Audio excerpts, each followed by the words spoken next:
kalau kita berbicara mekanika klasik, memang ada 3 cara ya, yaitu Newton, Lagrange, dan Hamilton.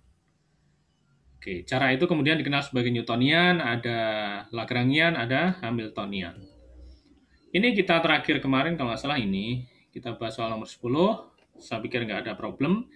Kalau kita lihat dari soal ini adalah pembahasan mekanika fluida, ya, mekanika fluida, di mana azas yang digunakan adalah azas Bernoulli, ya, begitu ya, azas Bernoulli.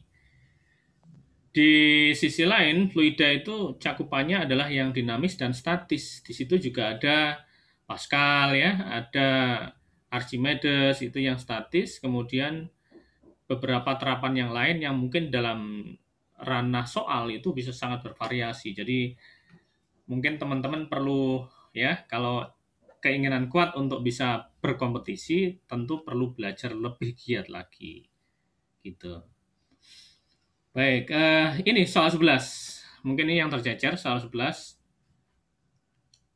Teman-teman bisa perhatikan di situ, saya sudah coret di sebelah kanan ya. Jadi ada suatu konfigurasi kesetimbangan tali yang memiliki simpul ya, di mana dua ujung tali itu diikatkan pada atap atau pada kayu. Kemudian pada simpul tali yang ketiga itu diberi beban massa ya, massa yang memiliki berat bendanya adalah 50 Newton gitu ya, 50 Newton. Bentar ya, temennya ada yang masuk enggak? Ya, memiliki massa 50 Newton. Yang ditanyakan di sini adalah ini konseptual, jadi teman-teman perlu menghitung sedikit untuk memberikan verifikasi jawaban mana yang benar atau persamaan mana yang benar. Ya, kalau kita perhatikan ya, saya sudah coret di samping kanan. Kalau kita berbicara mengenai kesetimbangan seperti ini, maka kita punya prinsip yaitu sigma F sama dengan 0. Ya, itu kesetimbangan gaya-gaya. Kalau sigma F-nya sama dengan 0, berarti kalau kita urai pada koordinat, itu berarti kita bawa ke dalam sumbu X dan sumbu Y. Gitu ya. Sumbu X dan sumbu Y. Ada yang masuk lagi belum? Belum ya.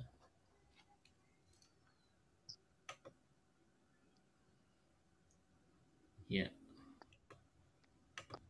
Oke. Baik. Kalau kita uraikan, berarti kita punya seperti ini sumbunya ya. Ini X, ini Y. Ya, kemudian di sini kita punya garis T2. Di sini kita punya garis ya ke sana. Itu ini adalah T3. Iya, T3. Oke, ini Melda sudah masuk, berarti sudah komplit. Ya, kemudian yang ke bawah ya, ini ada T1. T1, di mana di sini ada massa. Ya, dengan gaya berat W sama dengan mg arahnya ke bawah. Maka ya, kita lihat aja di sini, ini sudutnya 60. Ini sudutnya 60. Di sini sudutnya 30. Ya, 30. Berarti kita harus arahkan ini ke sumbu X dan sumbu Y. Jadi kalau ini kita proyeksikan T2, berarti di sini ada T2Y. Di sini ada T3Y. Gitu kan ya? Ya. Kemudian kalau kita mau proyeksikan juga ke arah sumbu X, berarti di sini ada T2X.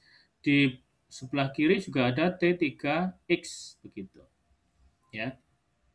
Oke. Kita hanya menguji saja bahwa di sini misalnya ya dengan sudut yang berbeda kita bisa menarik sebuah keyakinan bahwa tegangannya mungkin berbeda ya, T2 dan T1, T2 dan T3 itu berbeda gitu ya. Oke, kemudian kalau kita coba pahami berdasarkan dari FY ya, FY misalnya ya, maka pada FY itu ada dua gaya yang arahnya ke atas yaitu T2Y dan T3Y, dan ada satu gaya yang arahnya ke bawah yaitu T1 ya, T1. T1 di sini memiliki nilai yang sama dengan W gitu ya. Jadi T1 arahnya ke bawah, tapi kalau kita mau menggambarkan proyeksi di balok ya, balok seperti ini berarti ini W, maka T1 itu adalah ini. Karena kita tahu tegangan itu dua arah tegangan ya.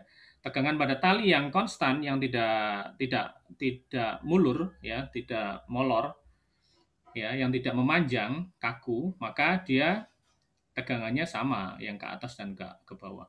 Sehingga kalau kita lihat di sini maka T1 itu sebesar W gitu.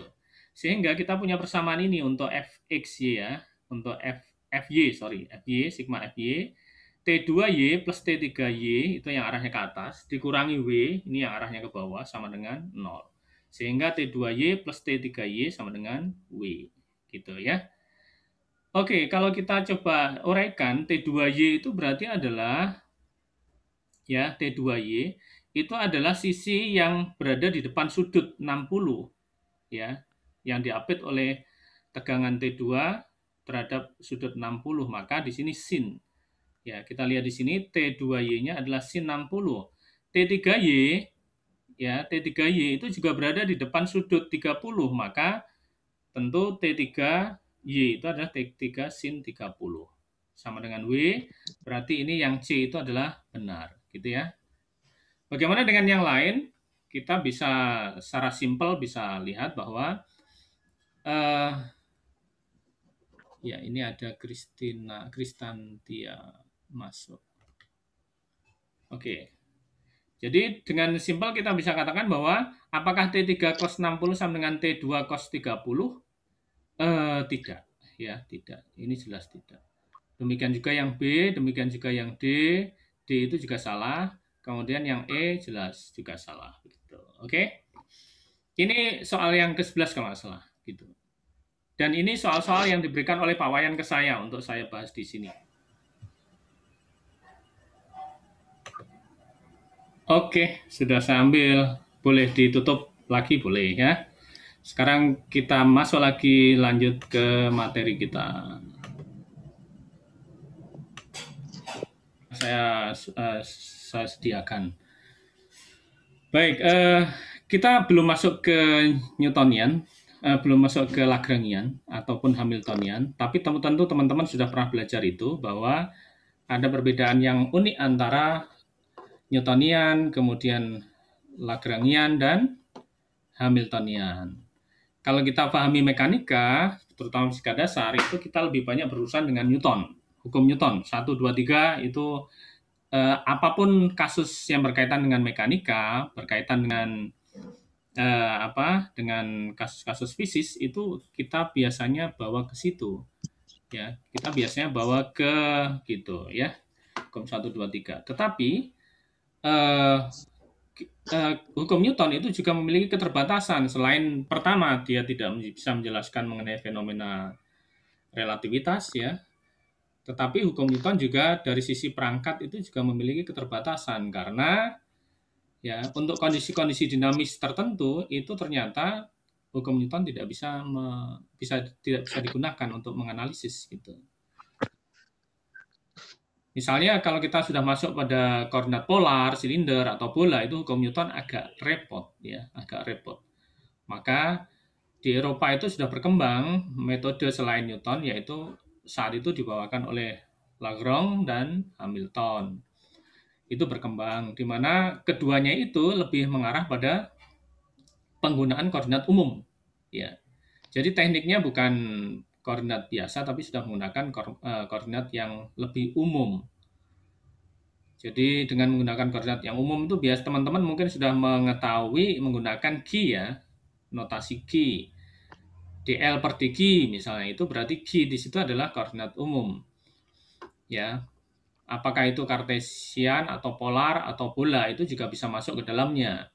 Atau mungkin juga kecepatannya bukan hanya kecepatan linear, anguler tapi juga mungkin menggunakan beberapa kombinasi di antaranya begitu ya. Oke. Jadi kita hari ini adalah membahas mengenai Lagrange dan Hamilton. Kemudian apa perbedaan antara Lagrange dan Hamilton? Mungkin teman-teman sudah tahu, ada yang tahu. pada saat kuliah mekanika sudah memahami apa perbedaan Lagrange dan Hamiltonian? Kalau Newton jelas dasarnya adalah hukum Newton. Kalau Lagrange apa? Ada yang tahu? Kalau Lagrange fungsinya fungsi QB, Pak. Fungsi? Q dengan momentum. Q dengan momentum. Oke, saya luruskan. Kalau Lagrange itu koordinatnya koordinat umum, menggunakan Q kan? Ya. Kemudian penyelesaiannya itu Lagrange ya, itu dikaitkan dengan posisi dan kecepatan. Ya, terutama dikaitkan dengan penyelesaian persamaan diferensial linear order 2-nya. Kalau Hamilton bagaimana? Hamilton itu posisi dan momentum. Jadi perbedaannya di situ. Tapi kedua-duanya berkaitan dengan energi gitu. Makanya kalau teman-teman ketemu dengan persamaan Lagrange itu kan ada L sama dengan T minus V gitu kan ya. T itu adalah energi kinetik, V-nya adalah energi potensial. Ya, oke. Baik. Tapi sebelum masuk ke sana, mungkin teman-teman bisa lihat di layar itu ada soal 12. Ya, soal 12. Di situ ada pertanyaan, tunjukkan bahwa partikel tunggal untuk massa konstan, persamaan geraknya memenuhi persamaan diferensial energi kinetik dt per dt T besar itu energi kinetik per dt waktu sama dengan F dikali V, F dot V. Sementara ketika masanya itu tidak konstan, maka persamaannya berubah menjadi d per dt dari M kali T sama dengan F dot P gitu. Ya, ini soal dari soal on MIPA nggak tahu tahun berapa lupa saya. Ya, seperti itu. Jadi ini soal konsep yang berkaitan dengan formulasi masih berkaitan dengan formulasi Newtonian, tetapi variabel yang digunakan adalah energi kinetik T, kemudian momentum P, ya. Baik, bagaimana kalau ketemu dengan soal seperti ini? Maka kita harus ingat dengan hukum 2 Newton. Hukum 2 Newton gimana persamaannya? Ya, yang kita pahami biasanya gini ya, sigma F sama dengan apa? M kali A. M kali A. Nah, ini adalah keadaan khusus dari persamaan hukum 2 Newton. Tapi kalau teman-teman pelajari di konsep dasar fisika, di buku-buku literatur fisika, ini adalah keadaan khusus ketika M-nya sudah konstan. Tapi kalau teman-teman lihat di rumusan yang asli, maka persamaan hukum 2 Newton itu adalah sigma F sama dengan dP per dt. Ini sebenarnya ya. Jadi persamaannya ini. Gitu. Ya, sigma F sama dengan dP per dt. Kalau teman-teman pengen membuktikannya ya, itu teman-teman bisa lihat di sini P itu momentum. Momentum itu kan M kali V. Iya. Kalau ini coba kemudian saya turunkan dP per dt berarti sama dengan d per dt dari M kali V. Begitu ya.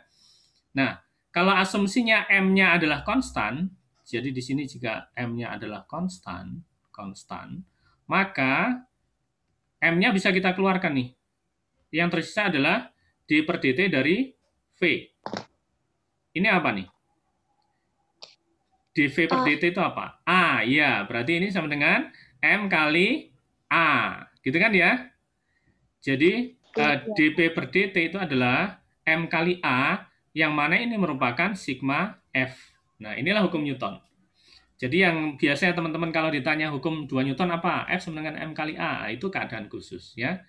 Nah, di pertanyaan ini ada yang massa konstan dan ada massa yang bervariasi gitu. Teman-teman tentu ingat kalau di mekanika klasik massa itu biasanya konstan. Ya, di fisika dasar. Tapi kalau di fisika modern, massa itu bisa mengalami perubahan kuantitasnya. Begitu kan ya? Iya, oke. Jadi itu yang mungkin harus perlu dipahami. Baik, bagaimana cara menjawab? Oke. Jadi itu yang mungkin harus perlu dipahami. Baik, bagaimana cara menjawab pertanyaan ini? Maka kita sudah punya persamaan apa tadi? F sama dengan ya sigma F atau F sama dengan dP per dt gitu. Atau kita boleh tuliskan F sama dengan P dot. Betul nggak? Betul ya? Ya, Ya, kalau Pak. teman-teman sudah belajar mekanika tentu kenal dengan notasi dot ini, itu adalah mewakili keadaan ini. Ya, dP per dt. Begitu. Nah, kalau M-nya konstan, berarti kita punya ini. M-nya konstan, kita punya ini. Ya, yang artinya bahwa F sama dengan M kali dV per dt. Atau sama dengan ditulis dengan notasi dot, M kali V dot. Gitu ya. Ya, jadi F sama dengan M kali V dot. Oke. Sekarang gini teman-teman, kalau kemudian persamaan ini saya modifikasi ya, ini semoga kelihatan ya. Ya, persamaan ini di dua sisinya saya kalikan dengan bukan kalikan, didotkan dengan V, didotkan dengan V. Ya, jadi kedua sisinya didotkan dengan V, maka persamaan ini menjadi F dot V sama dengan M ya, M V dot V V dot di atas gitu ya. Jadi kalau kita perhatikan di sini, berarti persamaan barunya setelah kedua ruasnya dikalikan dengan dot, ya dot V, maka menjadi FV sama dengan MV V dot. Ya, begitu. Nah, ini bisa disederhanakan nih. Ini persamaan ini bisa disederhanakan menjadi setengah M D per dt dari V kuadrat gitu. Ya. Jadi kalau kita perhatikan di sini misalnya ini M-nya saya keluarkan, di sini ada operator antara V dengan V dot, maka itu sebenarnya memiliki arti yang sama dengan ini. Karena kalau misalnya V kuadrat diturunkan, hasilnya adalah 2. Ya, hasilnya adalah 2V dikalikan apa? Dikalikan dV per dt, gitu kan ya? Ya, atau sama dengan V dot. Sementara ini ada 2 pengali 2, maka di sini ada pengali setengah supaya nanti habis setengah dengan 2-nya. Ya, sehingga kita punya persamaan FV sama dengan setengah MD per dt dari V kuadrat. Begitu ya? Ya. Nah, sekarang apa ini? Kalau kita perhatikan, ya, persamaan ini itu adalah dt per dt. dt T besar energi kinetik per dt. Jadi perubahan energi kinetik terhadap waktu. Jadi F dot V sama dengan dt T energi kinetik per dt atau perubahan energi kinetik. Karena kalau T itu kan setengah mv kuadrat ya. Setengah mv kuadrat. Nah, kalau saya tulis misalnya T adalah setengah mv kuadrat, variabel di sini adalah V karena M-nya konstan. Maka kalau saya tulis dt ya, dt berarti itu adalah setengah md dari V kuadrat gitu. Kalau ini dt per dt berarti ini juga dt per dt. Gitu ya. Jadi kalau disuruh membuktikan seperti itu. Jadi tunjukkan bahwa dt per dt kecil ya atau perubahan energi kinetik sama dengan F dot V. Gitu. Nah, sekarang bagaimana kalau masanya divariasi? Artinya masanya tidak konstan nih, ya, masanya tidak konstan. Apa yang bisa kita lakukan ya kalau masanya tidak konstan? Berarti kita menguraikan ini, pekerjaan ini. Ya, pekerjaan ini kita uraikan nih. Ini.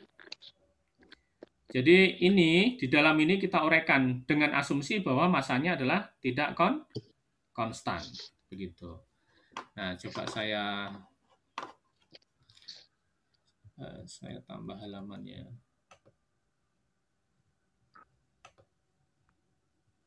Normal. Di sini saya tambah halaman. Oke, di sini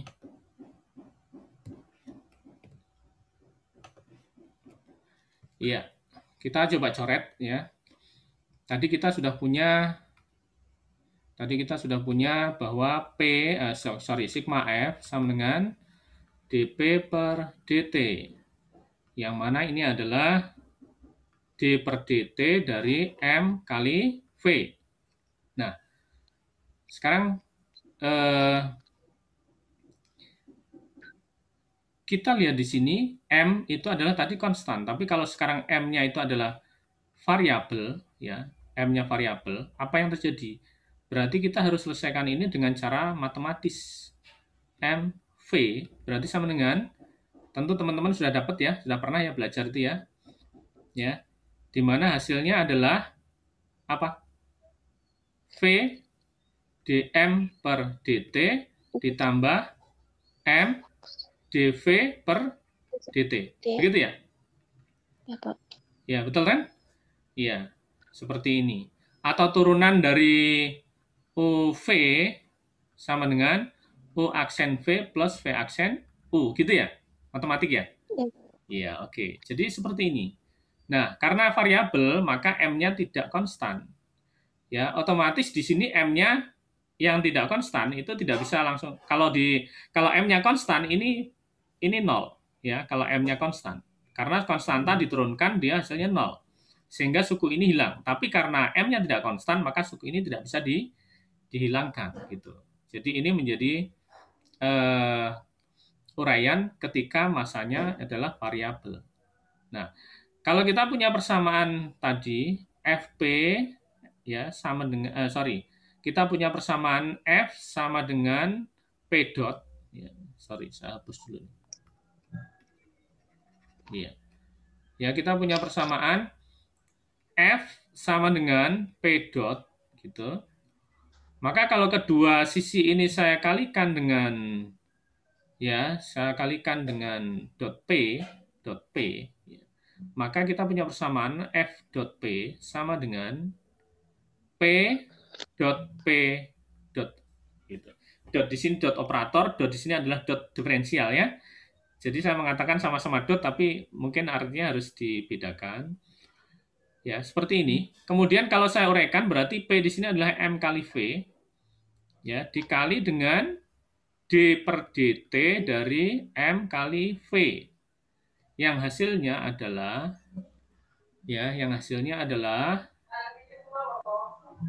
ini saya ambil dari sini. Ya, yang hasilnya ini ya, hasilnya adalah menjadi, saya tuliskan menjadi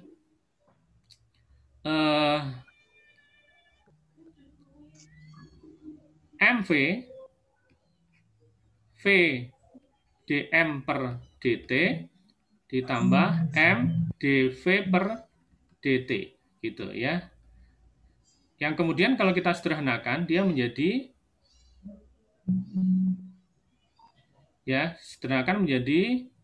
berapa nih?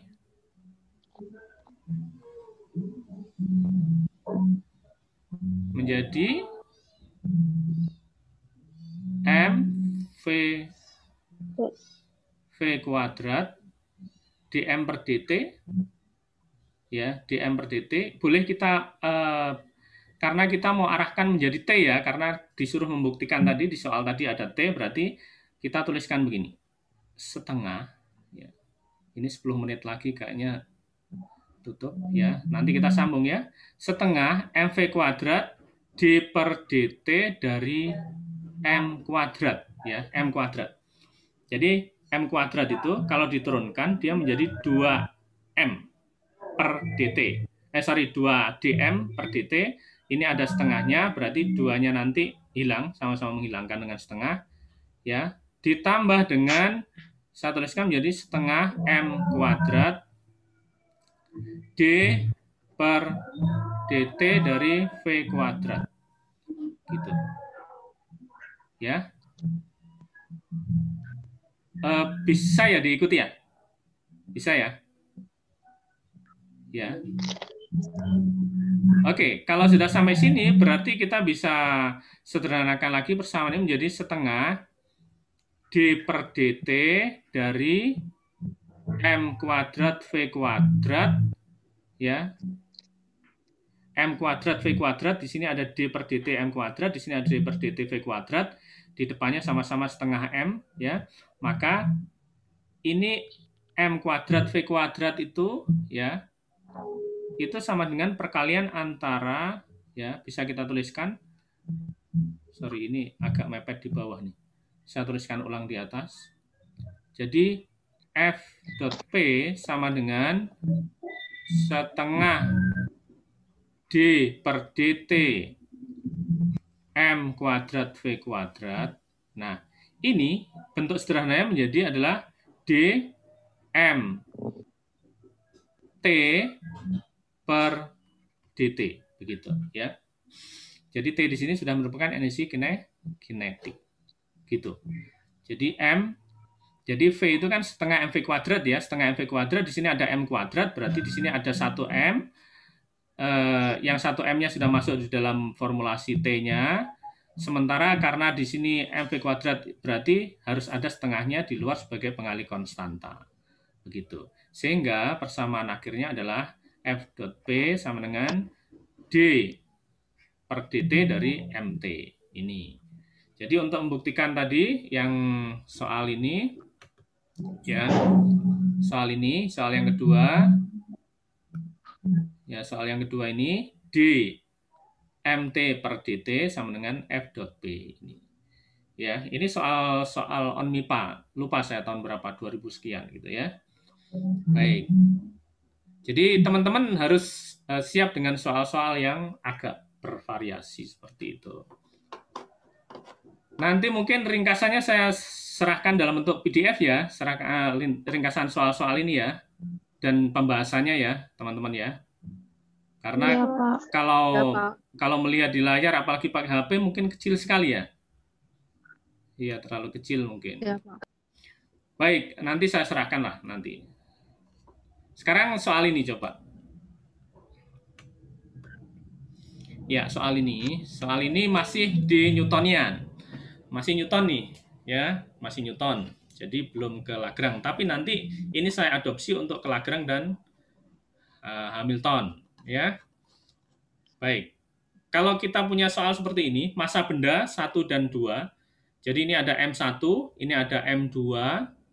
Ya, saya perbesar nih, semoga bisa kelihatan. Mungkin kelihatan ya. Oke, ada dua buah massa yaitu M1 dan M2. M1 yang berada di bawah menggantung, M2 yang berada di atas bidang miring. Oke, keduanya diikatkan dengan sebuah tali yang lentur dan kemudian ada katrolnya sehingga tegangan tali itu akan sama. Ya, yang mengikat antara M1 dan M2 tegangannya sama. Diketahui massa M1 adalah 6, massa M2 adalah 2, gitu. Nah, pertanyaannya berapakah percepatan dan tegangan tali? Jika diketahui G-nya adalah 10, begitu. Ya, gitu teman-teman. Nah, kalau di paradigma Newtonian, sederhana saja kita menyelesaikannya, yaitu pertama, kita lihat di sini, itu kondisinya adalah ada sebuah massa M1, dia memiliki gaya berat W ke bawah, tegangan talinya T ke atas, gitu. Ya, kalau kita perhatikan massa M1 itu berapa? 6. M2-nya berapa? 2. Berarti kira-kira arah gerak dari sistem ini kemana? Arahnya menuju M2 ke bawah atau M2 ke atas? M1 saja. M1-nya nanti turun ke bawah atau M1-nya yang tertarik ke atas? M1 yang turun ke bawah. Ya, oke. M1 turun ke bawah. Kenapa? Karena dia massanya lebih besar. Berarti percepatannya adalah menuju ke bawah. Gitu ya. Percepatannya menuju ke bawah. Oke, berarti kita bisa uraikan ini. Ya, kita bisa uraikan untuk keadaan T1, untuk keadaan massa 1, ya, berarti T dikurangi W Ya, W1 di sini ya, sama dengan M1A1. Begitu ya. Karena dia memiliki percepatan ke bawah, nanti walaupun percepatannya sama, tapi A1, M1. Ini bentuk dari hukum Newton. Ya, baik. Kemudian kalau kita uraikan di sini, berarti ini T dikurangi 60. 60 itu kan W-nya massa kali gravitasi, di mana massanya 6 dikalikan G-nya 10, 60 ya. Berarti sama dengan M1-nya adalah 6. ya 6. Tapi ingat, arahnya ke bawah ya. Kali A1. A1-nya sama nanti. Ya, oke. Ini kita anggap sebagai persamaan pertama. Baik, kemudian kita lihat lagi untuk massa 2. Jadi untuk massa pertama, untuk massa yang kedua, kita punya persamaan T minus W2 sin 30, ya kan? Sama dengan M2 kali A2. Ya. T-nya ke arah kanan, ini ke arah sana. T dikurangi ini yang berlawanan ya, M2 kali G itu berarti 2 kali 10, 20 nanti ya. Dikalikan sin 30 sama dengan M2 kali A2. Maka kita punya persamaan T dikurangi 20 sin 30 itu 0,5 ya. Sama dengan 2 kali A2 gitu. Dimana A2-nya nanti juga sama ya. Sama dengan A sendiri. 20 kali 0,5 itu 10. Berarti T minus 10 sama dengan 2A. Ini persamaan yang kedua. Gitu. Karena kita sudah punya persamaan 1 dan 2, maka kita bisa sederhanakan dari dua persamaan itu. Waktunya masih berapa? Oh, 1 menit. 57 ya. Oke, dari dua persamaan itu kita bisa tulis T minus 60 sama dengan minus 6A. Persamaan 2-nya adalah T minus 10 sama dengan 2A. Nah, berarti kita bisa eliminasi ya dari kedua persamaan ini menjadi nanti ini ya T-nya sama-sama hilang. Ini menjadi berapa? Dikurangi saja ya. Dikurangi saja dia menjadi min 50. 50. Ya, min 50. Saya tulis saja 50. Minusnya saya. Ini minus 8A ya. Minus 8A. Saya tulis 8A saja. Ini juga menjadi tulis 50. Maka A-nya adalah 50 per 8. Hasilnya sekitar 6, sisanya seperempat ya, 6,25 ya, 6,25. Jadi ini meter per sekon kuadrat ya. Jadi percepatannya sudah ketemu. Bagaimana dengan tegangannya? Gampang. Kita ambil dari salah satu persamaan ya kan? Ya, salah satu persamaan, maka kita akan dapat tuliskan T minus 10 sama dengan 2A. Berarti T sama dengan 2 kali 6,25 ditambah 10. Hasilnya 22,5 Newton. Oke, ini masih Newtonian. Kita akhiri dulu pertemuannya. Nanti saya beri link lagi karena ini tinggal kurang dari 1 menit. Nanti terputus ya. Ya, setelah ini teman-teman silahkan masuk kembali ke room. Saya share dulu linknya nanti di grup. Baik, kita